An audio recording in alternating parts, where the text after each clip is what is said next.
Mais bon, on va prendre ça comme une chance. On a une chance de t'avoir juste pour nous.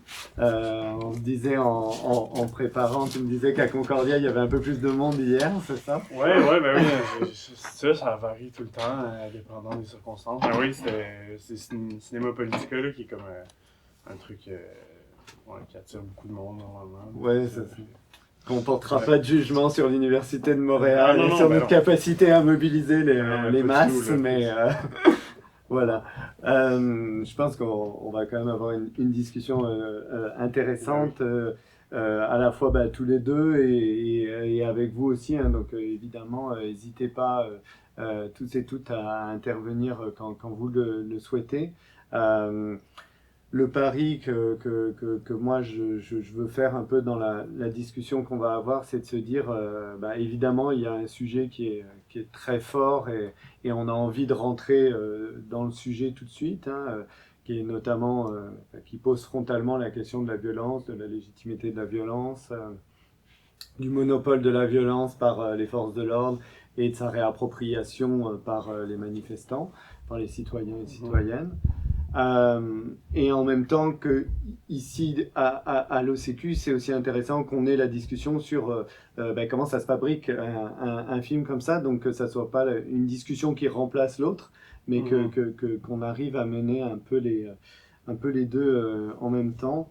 Parce que dans le film, puis après je vais vraiment te laisser parler, hein, je fais juste une petite introduction, il y a des choix de réalisation assez forts qui ont été effectués, à la fois dans la décision de réemployer des images, les images de 2012, être aussi dans une forme qui est plus de l'ordre de l'immersion que d'une forme de distanciation ou de démarche plus réflexive. L'insistance sur le collectif aussi, plutôt que de prendre 2-3 individus qu'on ferait ressortir du lot comme des figures un peu héroïques. Et puis, voilà, le fait d'être immergé dans le point de vue des militants, des militantes, avec une forme d'opposition assez frontale vis-à-vis du point de vue des hommes et des femmes, mais principalement des hommes politiques, et avec donc cette figure des médias dominants qui est un peu intermédiaire, mais qui est placée par les militants plus clairement du côté des politiques, et aussi donc dans le film, mais ça on va pouvoir y revenir. Je ne sais pas si toi tu voulais dire quelques mots aussi sur rappeler un petit peu ce que ça a été 2012 avant que je vienne vers toi avec plus des questions sur la production et le film. Ouais, ben c'est ça. 2012, ça a un héritage en fait qui vient de beaucoup plus loin. Là. En fait, c'est comme l'achèvement, si on veut, des luttes syndicales qui se dessinaient au Québec depuis les années de l'après-guerre, là, donc les années 50, 60, 70.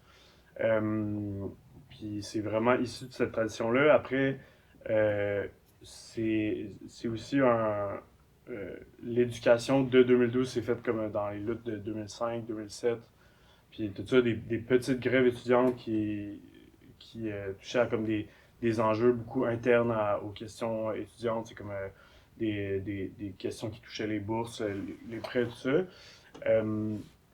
En 2011, le gouvernement de Jean Charest annonce une hausse de 1625$ par mois pour les frais étudiants. C'est comme une hausse sans précédent qui avait été comme repoussée par les gouvernements. Puis là, comme par mesure d'austérité, puis le gouvernement se sentait comme très fort. C'est genre un deuxième mandat pour Jean Charest, si je me rappelle bien. Puis assume de pousser cette hausse-là. Mais en même temps, le mouvement étudiant était comme en dormance, mais quand même très présent avec des acteurs super engagé tout ça, qui ont, dès 2011, s'étaient préparés, puis avaient fait beaucoup, genre énormément de mobilisation, puis de passation d'informations pour dire que ça s'en venait, puis avaient comme organisé les forces syndicales étudiantes en fonction de pouvoir débrayer massivement à l'hiver 2012. Fait qu'à peu près jour pour jour, il y a 12 ans, finalement.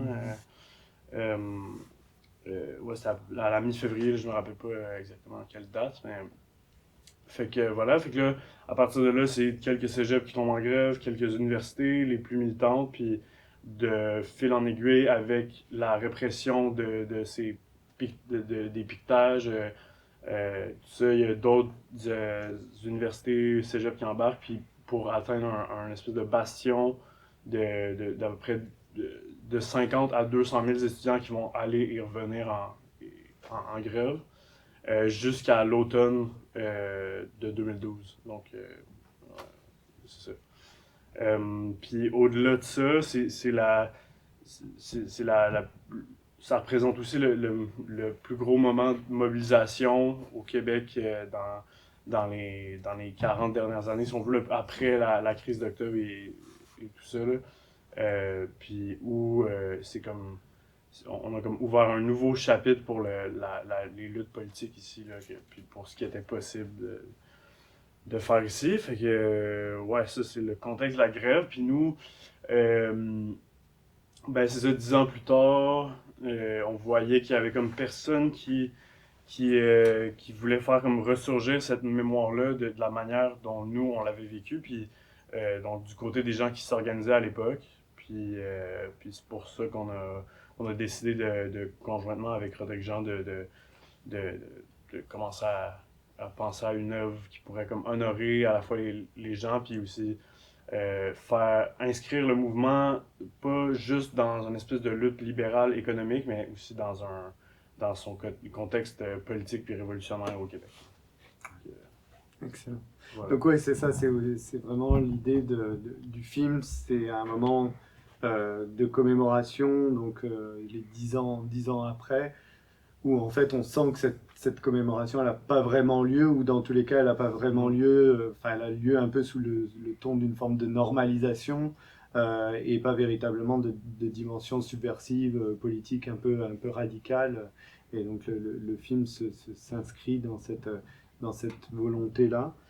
Et puis une chose qui est assez forte dans le film, et dans le mouvement, on fait un peu la transition entre les deux, c'est aussi vraiment la question décoloniale.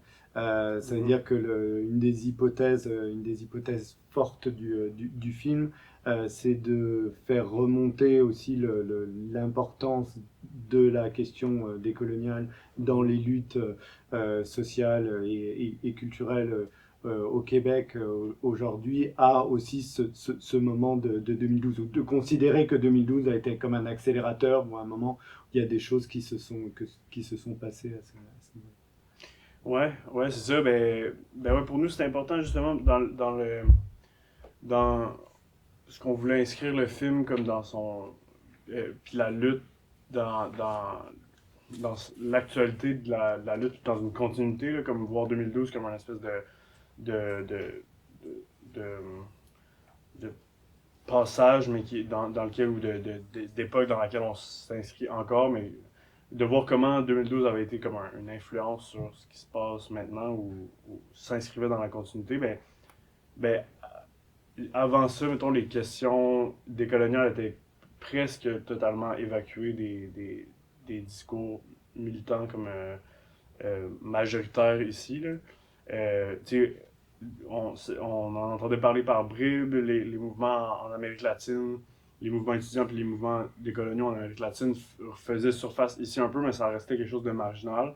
Alors que là, en 2012, on voit ressurgir ces enjeux-là de, euh, dans le discours des étudiants et étudiantes genre de partout, puis ça devient un des aspects les plus importants de la lutte, même si on s'en rappelle pas trop de ce truc-là, mais pour l'avoir vécu comme de l'intérieur, c'est là qu'est né comme ce discours-là, puis maintenant il est comme indissociable de la lutte étudiante. Maintenant, quand on parle de lutte parce que, un peu quand on part du principe que si on lutte ici, mais on le fait sur des terres volées, fait que c'est un peu comme le point de départ de n'importe quelle réflexion révolutionnaire sur le territoire. Puis, puis quand on parle des questions de liberté et de souveraineté, ici, il faut comme d'abord se poser les questions de où on est, puis d'où on vient, puis tout ça. Fait que, ouais, pour nous, c'est né là. Puis ce qu'on voit, les images du plan Nord, les émeutes du plan Nord dans la première section du film, en fait, c'est l'annonce d'un projet. La narration en parle un peu, là, mais c'est l'annonce en fait, de la continuation du projet colonial québécois. Tu sais, c'est comme pur et simple, c'est assumé. Puis si la plupart des gens n'ont pas nécessairement cette réflexion-là à l'époque, cette, cette éducation-là militante a fait que les gens ont comme fait le lien. Puis sur sur les lignes dans les émeutes puis dans les manifestations, tout ça, c'est la première fois que nous, on voit des groupes autochtones s'allier avec des blancs, puis porter le même discours finalement, puis lutter ensemble à Montréal contre un salon, puis à vouloir bloquer la tenue de ce salon-là finalement, qui a eu son effet en fait. On le voit pas nécessairement, mais finalement, le but c'était de bloquer le salon, puis c'est ça qu'ils ont fait. Ça fonctionne, Ouais. c'est ça. Ouais. Ouais, c'est ce qui, juste pour finir sur le contexte, avec l'idée aussi que tout le monde a peut-être pas ça très, très à l'esprit. Donc c'est bien que tu sois revenu aussi sur, parce qu'en fait il y a deux moments qui sont principalement abordés dans le film, même s'il y a un troisième temps aussi après. Mais donc l'autre moment c'est Victoriaville. Si tu veux juste nous redire en deux mots, peut-être juste déjà dire Victoriaville, c'est ça, c'est comme 2 heures déplacées en fait ce congrès des libéraux qui devait avoir lieu à Montréal. Ouais, Donc en fait c'était pas tenable à Montréal. Ouais, Ou enfin. Ouais, c'est ça. Il y a plein de théories après ça. Dans l'intensité du moment, tout le monde se posait des questions. Puis il y avait des théories de conspiration, tout ça, sur pourquoi ils l'avaient déplacé. Après, ils l'ont fait, puis ils ont un bastion fort à Victoriaville. Puis je pense pas qu'ils s'attendaient à ce que autant de gens y aillent, mais finalement, c'est quand même une dizaine de milliers de personnes qui se retrouvent là, puis qui menacent de bloquer le congrès du Parti libéral où se tient le premier ministre. Puis tout ça. Puis pour nous, le but de le mettre dans le film, c'est que c'est un point, le point culminant de la grève, là, au sens où il y avait comme une possibilité de basculement au niveau de la violence policière, mais aussi au niveau des tactiques utilisées par les militants. C'était les négociations étaient en cours, fait qu'on était comme sur le point de basculement aussi de est-ce qu'on commence à négocier puis on arrête le mouvement à des considérations économiques, tout ça, ou on fait fi de la lutte économique, puis on fait confiance dans l'élargissement au niveau de la lutte populaire, puis tout ça, puis dans un mouvement révolutionnaire. C'est vraiment ça qui est en jeu dans le cœur du mouvement à ce moment-là.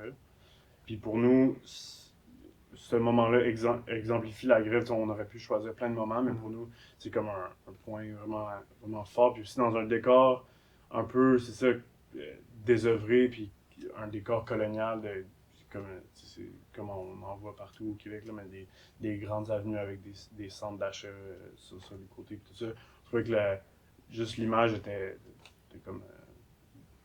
ça détonnait avec ce qu'on s'imagine d'une lutte autour de Montréal, dans les rues avec des buildings.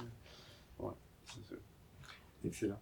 Et je passe à moi, si vous voulez faire une première ou deux interventions, n'hésitez pas. Sinon, je vais passer à plus des questions sur la dimension cinématographique et peut-être commencer avec le lien avec Épopée.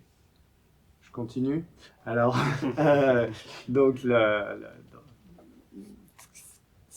ce film-là, il apparaît dans toute sa singularité. Moi, c'est ça qui m'a intéressé aussi dans le film, c'est sa radicalité.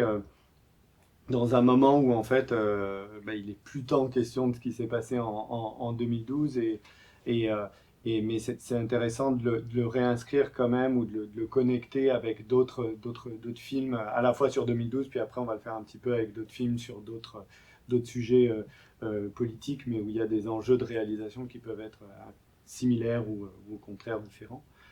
Mais peut-être tu peux nous dire un peu un mot du groupe Épopée et peut-être du film ou de l'installation Fraction Mhm. qui reprenait un peu, enfin, dont une des parties reprenait un peu déjà cette idée d'une forme assez immersive. Ouais. Ouais. Ouais, ben finalement, tu sais, ça, c'est une installation qui avait eu lieu, puis là, je vais me tromper, mais en 2015-2016 Ouais. peut-être, de Rodrigue Jean, ben, du groupe Épopée, Ouais, 2016, c'est ça. qui mettait en relation deux œuvres, c'est Rupture puis, Insurgence. puis Insurgence, oui, pardon. J'ai les notes, c'est pour Ouais, ouais. ça. Euh, puis ben moi, je faisais pas partie du groupe Épopée à l'époque, là, mais ouais, finalement, c'était des entrevues sur fond blanc avec des gens au cœur du mouvement. Puis de l'autre côté, d'un espèce de panneau, tu avais les deux projections en même temps. C'était un film de, je pense, il dure peut-être 4 heures, quelque chose comme ça. C'est juste des images de manifestations sans narration. Euh, Juste des images qu'on a utilisées. On a essayé de prendre les images, les, les, les phases B, là, finalement, comme les images qu'on qu'on voyait pas dans Insurgence. Mais il y a des images du groupe Épopée dans le film. Puis c'est ça, à l'époque, ça avait été comme reçu un peu drôlement parce que c'est les gens se faisaient renvoyer qu'est-ce qu'ils voyaient tous les jours dans la rue en 2012 avec Insurgence.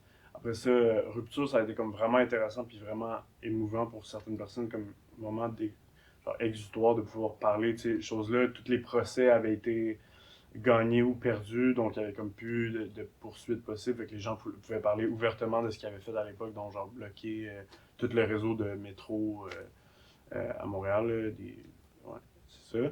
Puis ça, si on veut, ça s'inscrit, c'est comme la dernière partie finalement de cette trilogie-là, là, non officiellement, là, mais où là, ce qui était question, c'est vraiment, 10 ans plus tard, là, on peut avoir un recul puis porter un espèce de regard critique puis plus macro sur qu'est-ce qui se passe dans l'histoire à ce moment-là, puis qu'est-ce que ça veut dire aujourd'hui, puis ouais, c'est ça. Ouais, ça continue ce geste-là. Mais c'est intéressant de voir parce que ça s'inscrit dans une tradition du film politique Mhm. et aussi d'une forme d'esthétique qui veut se détacher de celle y compris de la production documentaire un peu classique.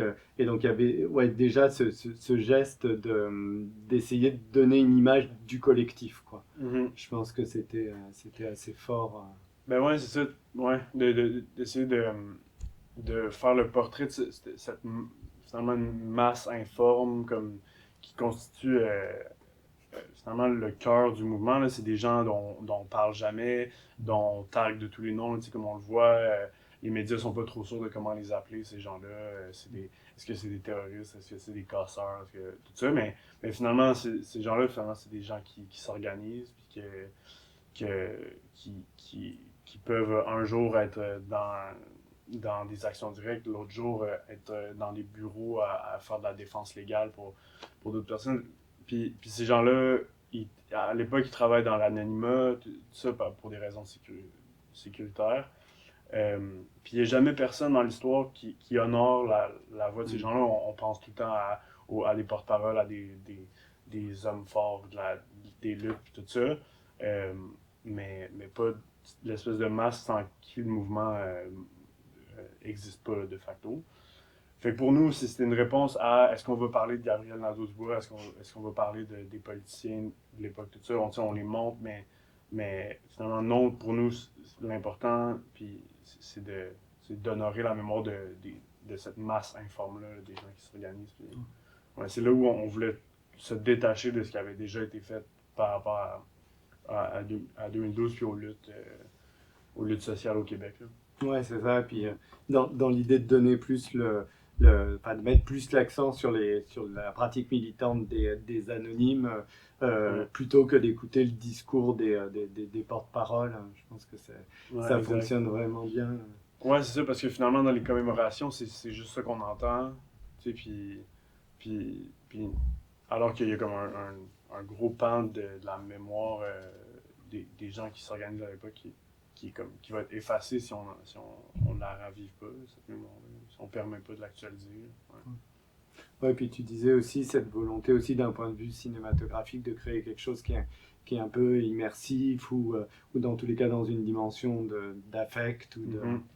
Ben ouais, c'est ça, pour nous, c'était de, autant pour les gens qui l'ont vécu, autant pour les gens qui l'ont pas vécu, c'est de montrer un peu qu'est-ce que ça faisait d'être là, ce dont les gens étaient capables à l'époque, autant qu'est-ce que ça faisait d'être tu sais, quand on en parlait ou quand on faisait le film, puis on en reparlait avec des gens qui avaient été là, tout ça, tu sais, les gens se rappellent de Victoriaville, c'est comme, il y avait l'impression que l'hélicoptère allait leur tomber dessus, que tu sais, les nuages étaient comme, étaient vraiment, vraiment bas. Les gens se rappellent de la fumée jaune, puis du vert des gazons, puis de ce truc-là, genre vraiment, vraiment oppressant, puis apocalyptique, genre, je sais pas trop. Fait que pour nous, c'était de montrer ça en parallèle aussi avec des moments plus légers, puis ouais, finalement, tu sais, c'est ça, on voulait comme créer un document qui permet de, de conserver la mémoire affective du mouvement, là, puis de ce que ça faisait d'être là à l'époque. Ouais, ouais, c'est ce que tu dis aussi dans l'idée de rendre hommage. Je trouve que c'est une belle Mhm. manière de parler du film. Et est-ce que tu peux nous dire maintenant un peu, parce que le travail aussi de collecte d'images là, est Mhm. assez exceptionnel. Mhm. Voilà. Bon, salut. Ça fait partie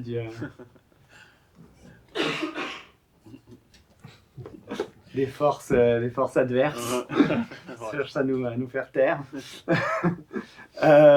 Donc, non, je voulais juste savoir un peu euh, euh, d'où viennent en fait toutes ces images. On va parler un peu des. Je vais revenir sur les images après de Radio-Canada, qui sont Mhm. assez exceptionnelles. Mais je voulais avant te poser la question des images aussi des militants, comment ça s'était passé ce travail de collecte d'images. Ouais, ben ouais, d'abord, c'est ça, c'est comme une petite banque d'images qui existait, euh, par, qui avait été collectée par un réalisateur qui voulait faire une reconstitution pour les procès, pour les blessés de Victoriaville qu'il y avait eu, euh, dont mon frère qui avait été blessé à l'époque. Euh, Puis nous, on avait accès à ce bassin-là, puis on connaît le réalisateur qui avait déjà collecté un peu d'images. À partir de ça, des images du groupe Épopée auquel on avait accès aussi. On a comme commencé, on savait pas trop au début où on voulait aller. Puis on est tombé sur d'autres euh, euh, bassins d'images finalement où puis de fil en aiguille, on voyait des noms dans des collectifs de gens qu'on savait qui avaient des caméras à l'époque. On allait voir ces gens-là nous parlaient d'autres personnes qui filmaient. Puis finalement, de fil en aiguille, on se ramasse avec 15-20 sources qui font je sais pas trop combien d'heures de rush, euh, qui nous permettaient de créer une espèce de vision en trois dimensions finalement à partir de tous les points de vue qu'il y avait dans les manifs des, ouais, des événements. Puis, ouais, ça a été difficile pour la plupart parce que c'est des gens que ça fait 10 ans qui n'ont pas pensé à ça, puis à ces images-là. Fait que là, faut qu'ils aillent fouiller. Est-ce que la clé USB existe encore?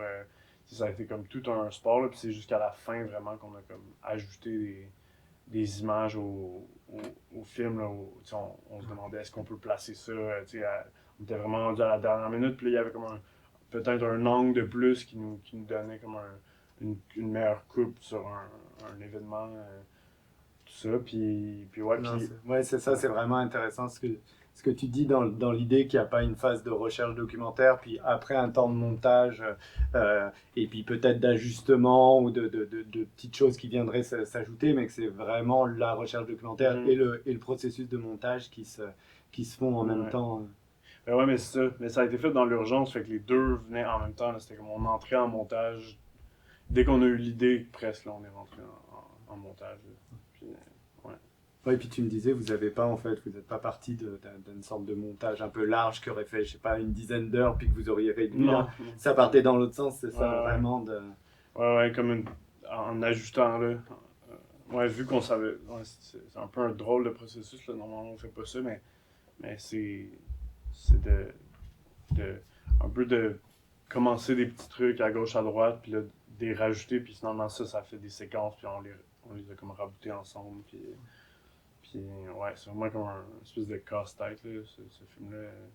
Jusqu'à, c'est comme quand même tardivement dans le processus, on savait pas exactement où on allait aller, puis du format que ça allait prendre. Est-ce que c'est un vidéo ou c'est un film, ou est-ce que c'est un.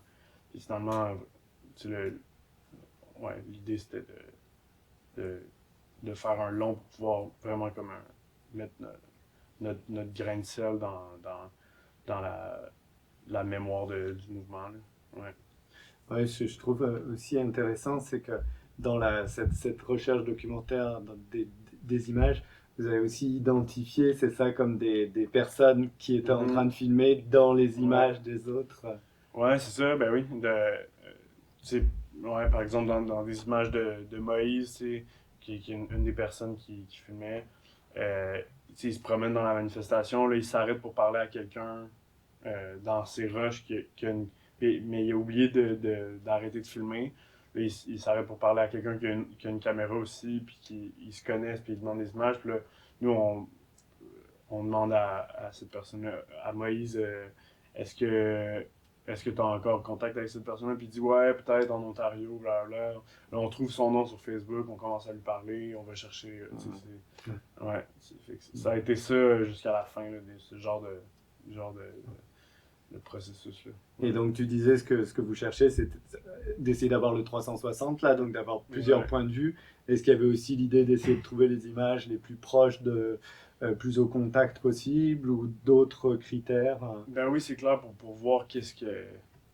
Ouais, c'est sûr. Puis aussi d'avoir plusieurs.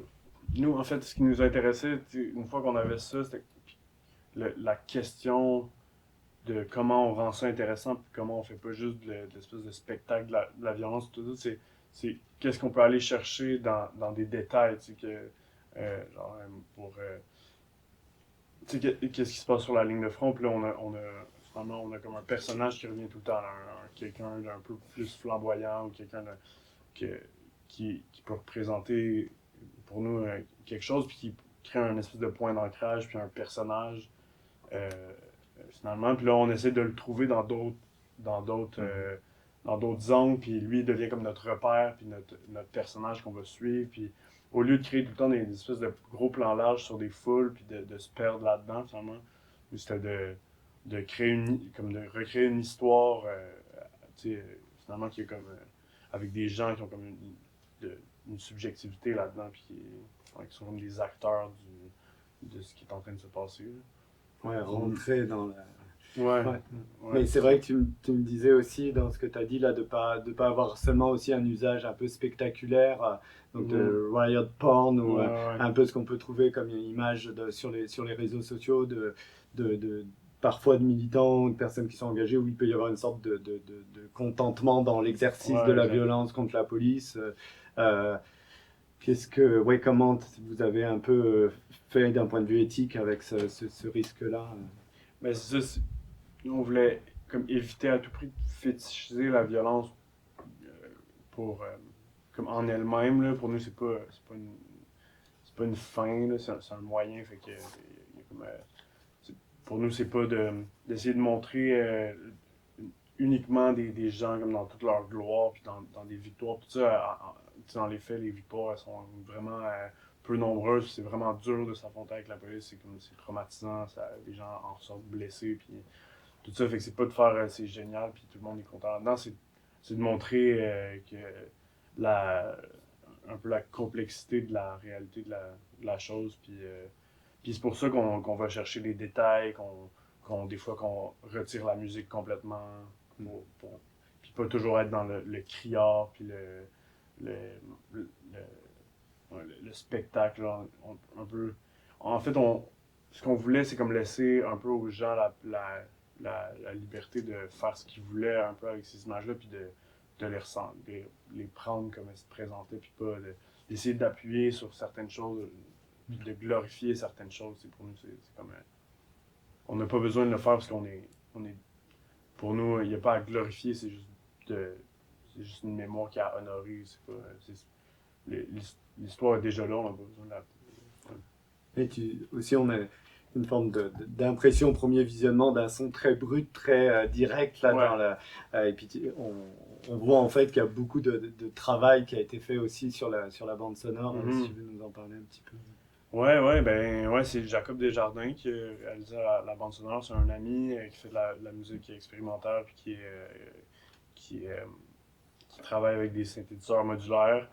Euh, qui a aussi vécu la grève. Fait que le but, c'était vraiment, ça se fait vraiment de manière organique. Là. C'est comme, lui aussi, il travaillait vraiment en parallèle avec nous au long du montage. Puis le but, c'était justement, des fois, oui, c'est sombre, mais pour nous, c'était toujours garder une ambiguïté. Puis de jamais faire une bande sonore qui allait comme venir vraiment appuyer appuyer, oui, mais pas, genre pas, si on veut, exagérer des émotions. Pour nous, c'est tout. C'est dans l'accompagnement, puis encore une fois, c'est une expérience affective. Fait que c'est toujours plus complexe que juste une émotion. Il y a toujours dans ces moments-là comme de la joie extrême, puis après ça, de la tristesse extrême ou de la colère. Là. Fait que c'est comme autant à l'image que dans la musique, on essayait que ça accompagne finalement cette ambiguïté-là. Là. Ouais, et puis c'est ça, il y a la musique, puis il y a le son aussi vraiment des manifestations. Parce qu'en fait, il y a certains moments où les plans peuvent être assez courts. Puis j'ai pas vu le travail que vous avez fait sur le son, mais on peut imaginer qu'il y a des formes de continuité qui sont aussi travaillées par le son. Ouais, c'est ça. Tu sais, les images étaient comme déjà de basse qualité. Les micros à l'époque sur des petites caméras bon marché, ça produit vraiment pas du bon son. Fait en fait, la plupart des, des bandes son, ils sont comme recréés. Puis les ambiances sonores, c'est pas les vraies ambiances sonores captées par les caméras. Il y a un travail de mixage de montage son genre vraiment c'est vraiment poussé là. Donc c'est pas moi qui l'ai fait, là, c'est des professionnels de ça, là, mais de ce domaine-là, mais ouais, pour que ça soit finalement digeste, puis que ça soit pas des micros qui grichent, puis des gens qui crient dans nos oreilles tout le long pour que ça soit. Pour qu'on. Tu sais, je pense que le fait que ça soit comme digeste, ça permet de la réflexion, puis c'est pas juste un vidéo choquant capté par un cellulaire qui fait juste crier, puis. C'est ça. Mais c'est vrai que c'est important que tu le dises, tu sais, pour qu'on mesure aussi le travail d'un point de vue cinématographique, et puis de réalisation, de montage, de mixage, etc., qui est derrière. Et il y a aussi tout un travail sur quel plan choisir. Il y a certains plans qui devaient être des fois très courts, des fois très tremblés. Ouais, c'est ça. Mais en fait, c'est drôle parce que on a fait finalement un film avec la plupart des archives qui sont filmées par des gens qui s'imaginent pas que ça va se retrouver dans un film. Là. Fait que c'est drôle, c'est des gens qui ont acheté des caméras bon marché, comme je disais, puis qui savent pas trop comment filmer. Fait qu'ils ils pèsent sur enregistrer, puis après ça, ils se promènent avec leur caméra, ils filment un truc pendant 15 secondes, ils se retournent, ils filment quelque chose d'autre, ils courent avec la caméra. Fait que il y avait un des défis du film, c'était de voir comment ça pouvait être intéressant, puis comment il y avait de la matière là qui pouvait nous faire sortir justement des plans juste de foule ou des plans larges sur, comme ça qui faisaient un peu reportage, mais cet aspect-là, pour nous, il était intéressant, la subjectivité des gens qui filmaient. Finalement, c'est eux qui font le film, là, ouais, puis aussi, je pense, avec cet œil-là, euh, un œil comme amateur avec une caméra, peut-être tu filmes d'autres choses, peut-être que quelqu'un qui aurait voulu esthétiser tout ça aurait ignoré, tu sais. Ouais. Je pense que ça amène comme une dimension intéressante, là. Puis moi, j'aime beaucoup ça, j'ai beaucoup aimé ça travailler avec c'est ça, des images trouvées, un peu des trucs que, qui n'étaient pas nécessairement destinés au cinéma, là. Ouais. Mm. Et donc, dans les trouvailles, si on passe sur la question Radio-Canada, Ouais. c'est assez étonnant de voir ces images-là, donc, qui ont différents statuts, il me semble, dans le film. Mais peut-être déjà, tu peux juste nous dire oui, comment vous avez l'idée d'aller les chercher, comment vous avez réussi à les obtenir. Mm. Ben ouais, ça s'achète en fait, c'est des archives c'est- mais qui ont des droits. C'est une des manières dont Radio-Canada se finance. Ouais. Là. Ils ont un département Ouais. où on peut acheter des archives. C'est pour les visionner, ça va, c'est un prix relativement accessible. Mais pour les acheter, c'est extrêmement cher. C'est une grosse partie du budget du film est allée là-dedans. Puis une fois qu'on a ça, qu'on a accès à ça, tu sais, finalement, c'est des gens qui travaillent là qui sont pas nécessairement, ben, eux, ils nous donnent ça un peu tel quel. Puis nous, c'est à nous de fouiller dedans. Puis c'est là qu'on a commencé à trouver du B-roll, là, comme on dit, Ouais, comme des rushs. ouais, juste des rushs ouais, de, de eux qui discutent de comment ils vont faire leur reportage, tout ça. C'est là qu'on a comme pu. euh, euh, à l'époque, il y avait une grande méfiance des médias, puis parce qu'on voyait, on vivait des trucs dans la rue, puis après ça, le lendemain, euh, on, ce qu'on se faisait dire par les reportages, c'était exactement le contraire, ou c'était une version complètement modifiée, puis c'est que, comme ce qui est, c'est dit dans le film, les, euh, les, reportages, les reportages qui étaient faits étaient tirés des rapports de la police à l'époque. Fait que nous, en fait, ce qu'on est allé chercher dans le film, c'est pas placé, c'est pas construit de toutes pièces, c'est vraiment. On n'a pas essayé de mettre des mots dans leur bouche, tout ça, on le voit à l'écran. C'est au fil de la journée, ils savent pas ou ils sont pas outillés pour traiter de ces questions-là.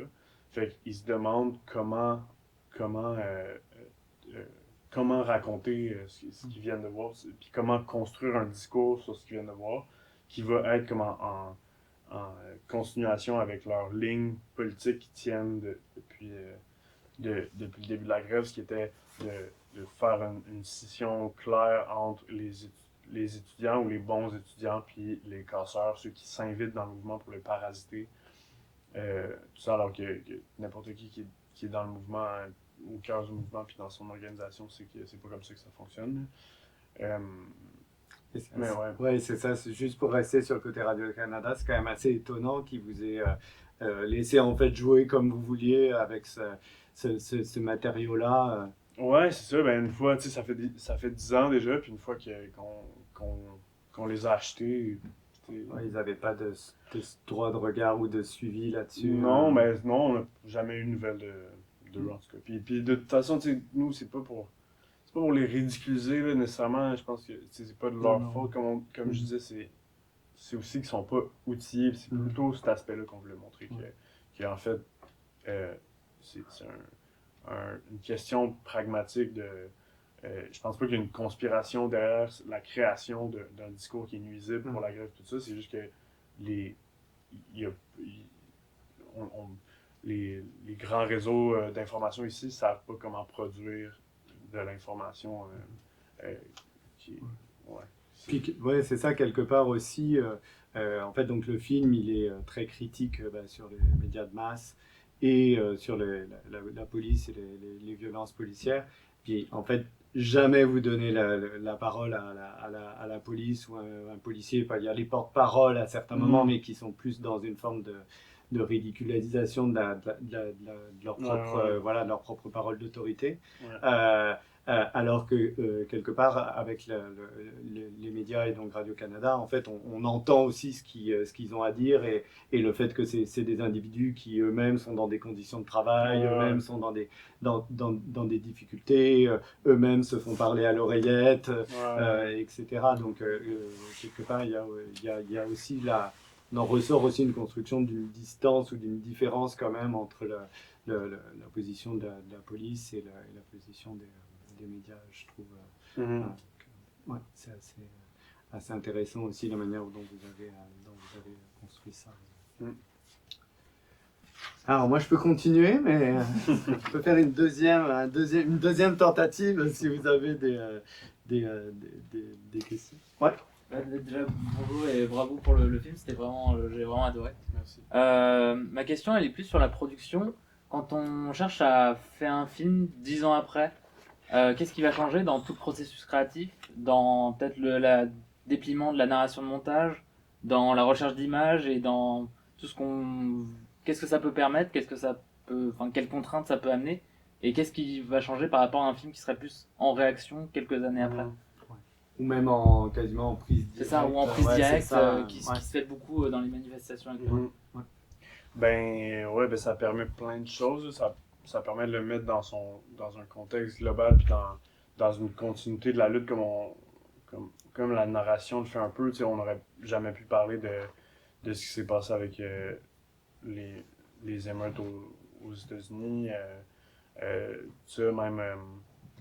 Même les luttes décoloniales dont je parlais, je pense que ça permet de prendre du recul puis de le mettre dans une situation comme globale. Si on était vraiment collé dessus, je pense que... Puis il y a eu des films qui sont sortis tout de suite après, tout ça, puis qui ont... Même, je sais pas si c'est sorti en 2012 même, ou au début 2013 là, peut-être, là, mais Carré rouge sur fond noir, qui a été comme un film sur l'organisation syndicale étudiante, vraiment sur le cœur de l'AC à l'époque, qui était comme l'organisation large. Mais ouais, je pense que ça permet une perspective puis un différent discours, une différente poésie aussi sur le mouvement. Je pense qu'avec un détachement, on peut mettre des trucs en perspective puis pousser des réflexions critiques plus loin sur le mouvement puis voir où on était à l'époque puis où on est rendu puis qu'est-ce que ça veut dire pour les prochaines luttes là. Ouais, je pense que... Ouais, moi j'ai l'impression aussi, parce que tu fais référence à Carré rouge sur fond noir, c'est que donc dans lequel la question de la prise de parole ou du discours militant est beaucoup plus présent dans le sens d'une volonté presque d'explication de ce qu'on est en train de faire en même temps qu'on fait la lutte. Et quelque part c'est aussi parce que ces discours-là existent, parce qu'on les a entendus, puis tu disais des fois les discours des porte-parole, on les a presque trop entendus. Quelque part qu'il y a aussi, votre film il est aussi possible dans ce contexte-là où en fait on a tous ces discours déjà un petit peu en tête, et peut-être une fatigue parfois un peu de ces discours-là, et donc que de remettre de l'action aussi dans tout ça, ça peut aussi être intéressant. Remettre ce que tu disais tout à l'heure de côté plus immersif et peut-être moins être dans la distance. Exact. Dans les films aussi auxquels on fait souvent référence en regard du vôtre, il y a Un pays qui se tient sage de David Dufresne. Mais toi tu me disais que vous preniez quand même un peu de distance aussi par rapport à...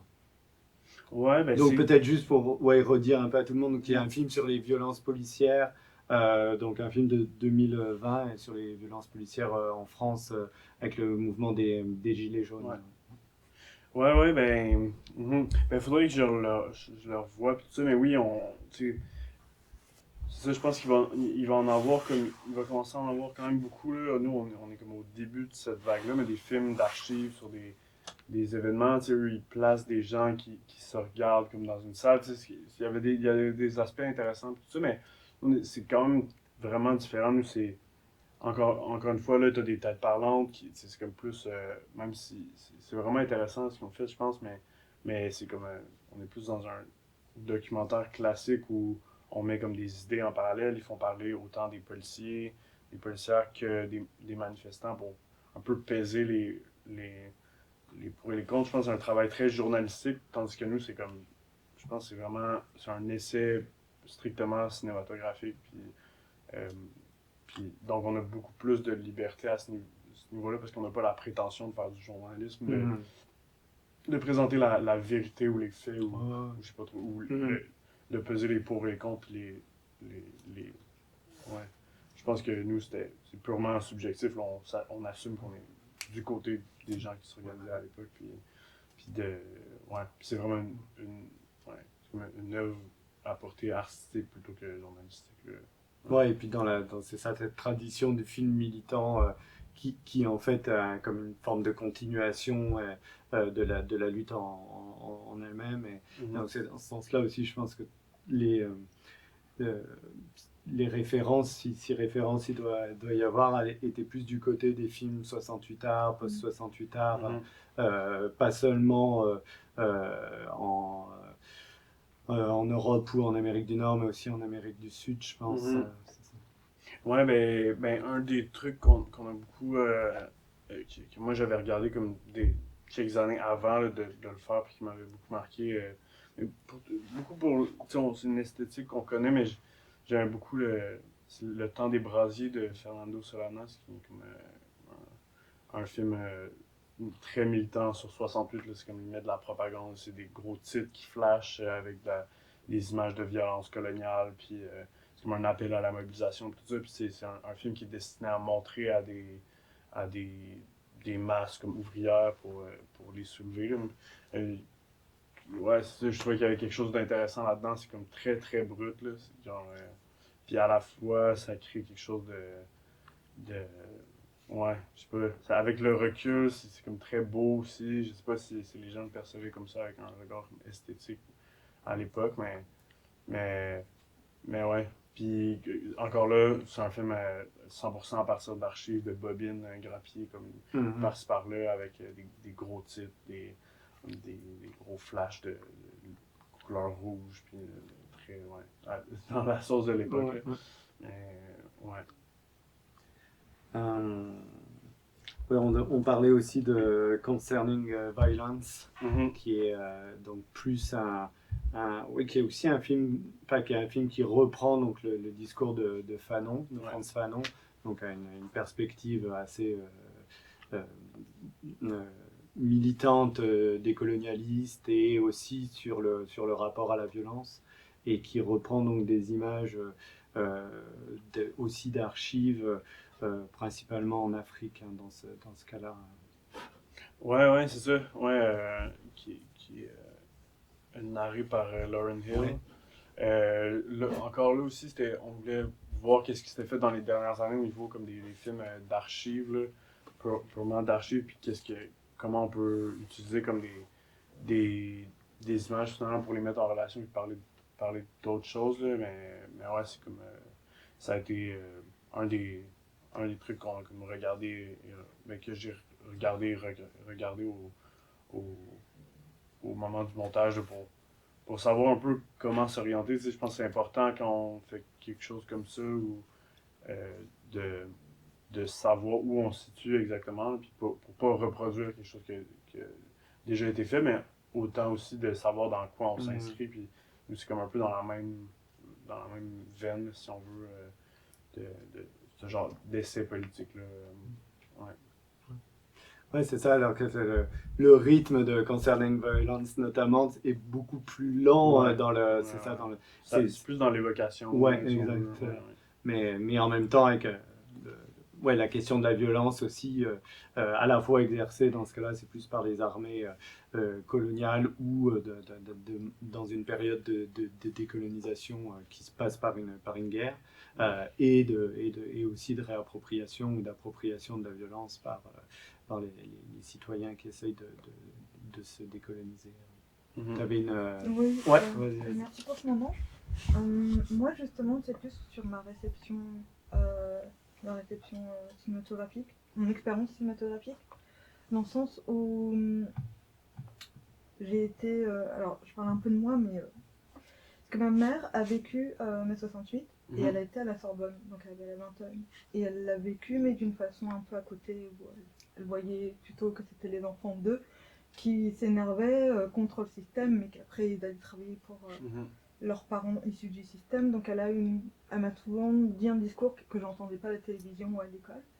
Et faisant du cinéma, en France, on met énormément comme modèle la nouvelle vague, mai 68. Et j'ai trouvé qu'il y avait une vague, enfin une veine, pardon, dans votre travail, qui m'a fait penser à des images autant sur documentaires de ces années-là, quelque chose de très brut, de très direct, et en même comme si on voulait pas façonner la réalité, mais qu'on voulait quand même pointer du doigt. Donc ça, pour moi, c'est moderne. Mais il y a aussi un rapport qui est, comme on est en France, maintenant on a un regard sur la police qui est officiellement partagé par la majorité des gens comme la police est raciste. Même l'ONU le dit ouvertement, il va falloir faire quelque chose. Mais quand on regarde ce qui se passe aux États-Unis bien avant nous, elle nous dit la même chose. La police tue, et pas n'importe qui. Elle tue les personnes noires. Et maintenant, en France, on a les personnes noires et les personnes arabes qui sont les cibles. Mais on est encore sur un discours du gouvernement qui nie. Et là, en fait, quand je regardais, je me suis dit, il y a des images où on voit que les policiers sont pas... tout au début, ils ont juste une barre, comme un instrument de baseball, une batte. Ouais. Et puis après, le temps passe, et puis là, on retrouve des armes plus contemporaines. Et je me dis, en fait, c'est toujours le même schéma. C'est qu'au début, on peut un peu rentrer dans les failles du système, parce qu'ils n'ont pas eu affaire à cette jeunesse qui se réveille et qui se révèle. Et après, à partir de ça, ça leur donne l'opportunité de mettre des lois en place. Et on se dit, mais jusqu'à quel moment on va peut-être prendre conscience que c'est faciliter leur travail d'oppression, de soumission, et qu'il y a peut-être d'autres tactiques à mettre en place, parce que ça se répète dans chaque pays, et ça monte de plus en plus fort. Là maintenant, en France, on n'a même plus le droit vraiment de faire des manifestations. Donc c'est plus ça que j'ai ressenti, de me dire, j'ai l'impression que je suis plus dans un passé. Alors, et puis 2012, c'est hyper symbolique. C'était la croyance qu'on allait peut-être tous mourir avec le calendrier Maya. C'est aussi l'élection de Poutine et de Hollande en France. Poutine, c'est un peu plus... C'est Ah pas- oui, là où le retour, c'est ça. Oui, c'est ça, le deuxième volet. Et il y avait cet attendu dans le monde qu'il allait se passer quelque chose de très très fort. Et puis il s'est passé pas mal de choses aussi. Beaucoup dans notre imaginaire, on l'a vu dans le cinéma. Il y a eu tout un basculement. Mais ouais, c'est ça que je note de... Je vois des scènes qui n'arrivent plus dans nos manifestations parce qu'on est surpréparé et surprotégé pour la plupart. Et moi, je fais partie des gens qui ne vont pas en manifestation. Parce que je sais que je fais partie d'une cible trop... donc j'essaie de faire autrement. Mais après, j'ai une question. Vous dites que on entend beaucoup parler du décolonialisme. Dans le mai 68, c'est pas trop ça, c'est plus le patriarcat qu'on veut déconstruire. Mais il y a quand même l'histoire de la guerre d'Algérie, donc on a quand même un rapport en sourdine mais qui est là. Et là, en fait, vous dites, je me suis perdue. Navré. Mais je repars sur un autre truc. Apocalypse, c'est ouais. ouais, vous le dites à la fin, dans la voix, le commentaire de Marie, apocalypse ou révolution. Mais l'apocalypse, c'est la levée du voile. C'est pas quelque chose de tragique. C'est plutôt une bonne chose s'il y a l'apocalypse.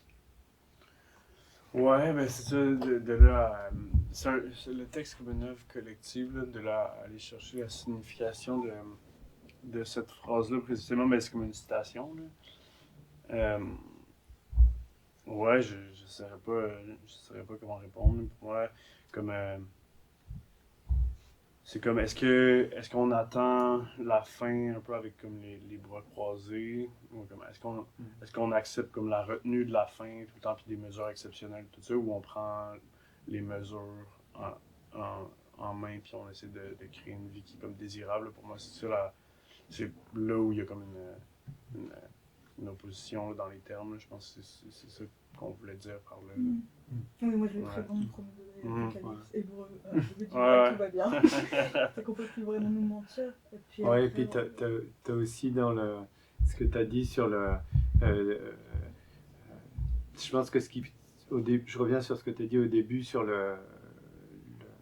la faiblesse de l'équipement aussi de la police en 2012 au Québec, au tout début. Là. C'est aussi quelque chose qui est difficile à mesurer, parce que tu l'as dit que tu t'exprimes aussi du point de vue français. Là. oui, C'est vrai que ce type de manifestation, elle est plus récurrente en France, et donc la confrontation est un peu plus habituelle. Mais ce qu'il faut mesurer, c'est que là, en 2012, en fait, c'est la première fois depuis 1970, depuis la crise d'octobre, que de manière massive, il va y avoir des gens qui vont sortir dans la rue avec une volonté d'aller aussi à la confrontation et de poser dans l'espace public cette question d'un rapport de force. Mhm. J'ai l'impression. Ouais. Ben ouais, c'était pour la plupart des gens, c'était comme tout nouveau là, d'avoir ce rapport-là. Puis tu sais, c'est venu aussi, oui, il y a comme positivement des actions directes qui étaient posées, tout ça, mais finalement, je pense que ce qu'il faut retenir, c'est que à l'époque, c'est la police se pose comme un obstacle à. Tu sais, le but des grévistes, c'est de bloquer l'économie, puis t'as un espèce de mur qui est la police qui est là pour bloquer ceux qui veulent bloquer l'économie. Puis il faut pas. C'est pour ça aussi que je parlais que la violence, c'est pas une fin, là, c'est un moyen, c'est de la défense dans le sens où il nous empêche de, de- d'accomplir ce qu'on veut accomplir. Fait qu'il faut se, se, se, se donner les moyens de contourner ces problèmes-là. Après, est-ce que s'affronter tout le temps en manifestation avec la police, c'est la solution?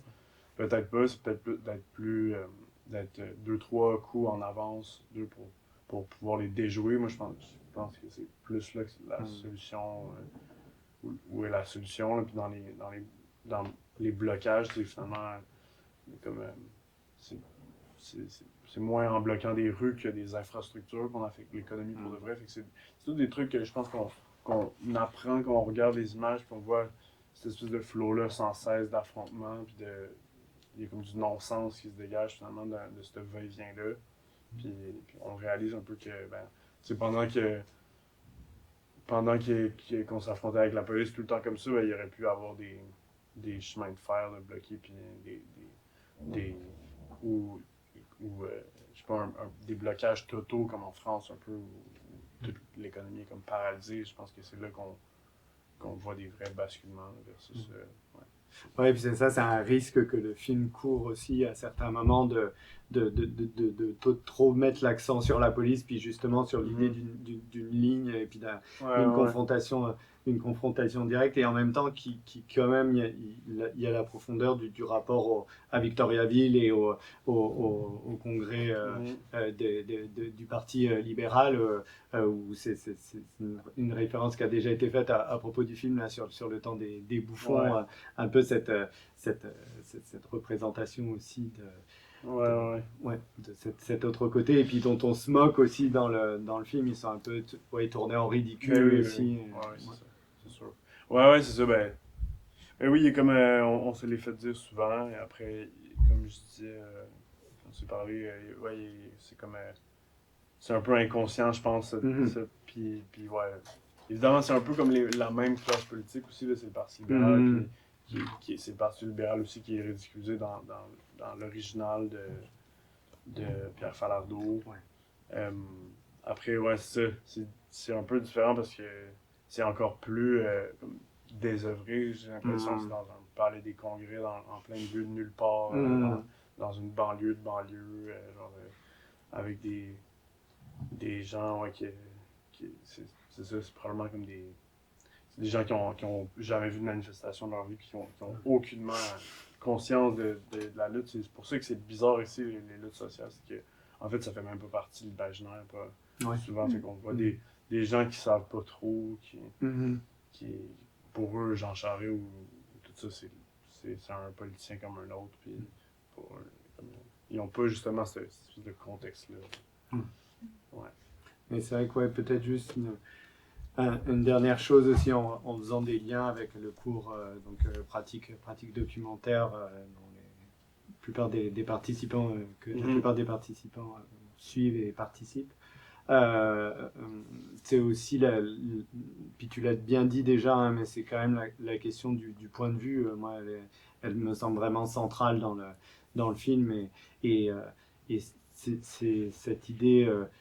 Comme dans le film d'Alanis Obomsawin, donc Kanassetake, 270 ans d'histoire, qui pose aussi donc la question coloniale, c'est où se trouve la caméra, qui est-ce c'est pas tant qui est-ce qu'elle filme, mais en fait vraiment depuis où elle filme, de quel corps elle est la continuation.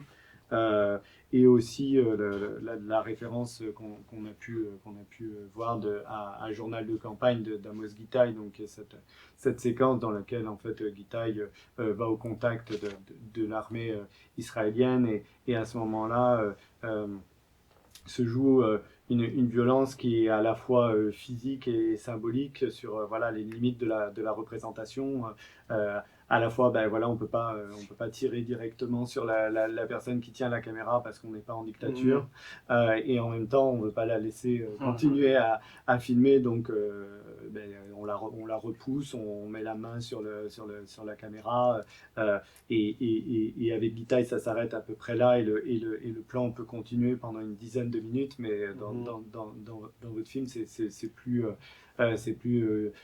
directement violent, hein. Les contacts sont plus sont plus forts, mais ça, je trouve que c'est vraiment bien tenu aussi pendant l'ensemble du film, quoi.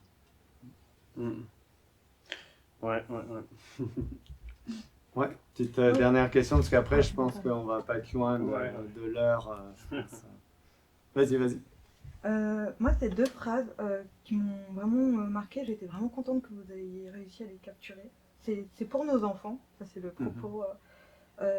Et on entend en fait que pour eux, ils comprennent pas, que vous ne compreniez pas que c'est pour vous, c'est pour votre futur. Ça, je trouve ça hyper intéressant d'avoir accès à cette culture coloniale. Et l'autre, c'est on découvre, donc c'est vos propres enfants qui disent on découvre notre propre police. Et on va devoir faire une chronologie de qui est cette police, d'où elle vient. Et cette police a été là pour exterminer les Premières Nations et les Autochtones.